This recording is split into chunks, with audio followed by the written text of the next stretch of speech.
ദീനിനെ കുറിച്ച് സംസാരിക്കുമ്പോൾ താടി നീട്ടി വളർത്തണമെന്ന് പറയുമ്പോൾ, നെര്യാണിക്ക് മുകളിൽ വസ്ത്രം ധരിക്കണമെന്ന് പറയുമ്പോൾ, കല്യാണങ്ങളിൽ മ്യൂസിക്കുകൾ വെക്കാൻ പാടില്ല എന്ന് പറയുമ്പോൾ, ആണും പെണ്ണും കൂടിക്കലരാൻ പാടില്ല എന്ന് പറയുമ്പോൾ, ഇതെന്ത് ദീനാണ് എന്ന് ചോദിക്കുന്ന ആളുകൾ, സഹോദര, ഇത് ഈ ദീനിനെ കുറിച്ച് നീ മനഃപൂർവ്വം ചോദിച്ചാൽ നീ ഇസ്ലാമിൽ നിന്ന് പുറത്താണ്.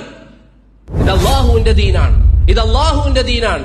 അതല്ല എങ്കിൽ ചില ആളുകൾ പറയുന്നത് കേൾക്കാം, ഈ ദീൻ അന്നത്തെ കാലഘട്ടത്തിലൊക്കെ പറ്റും, ഇന്ന് ഇതൊന്നും പ്രാവർത്തികമാക്കാൻ പറ്റില്ല എന്ന് പറഞ്ഞാൽ നീ പറയുന്നതിന്റെ അർത്ഥം എന്താ?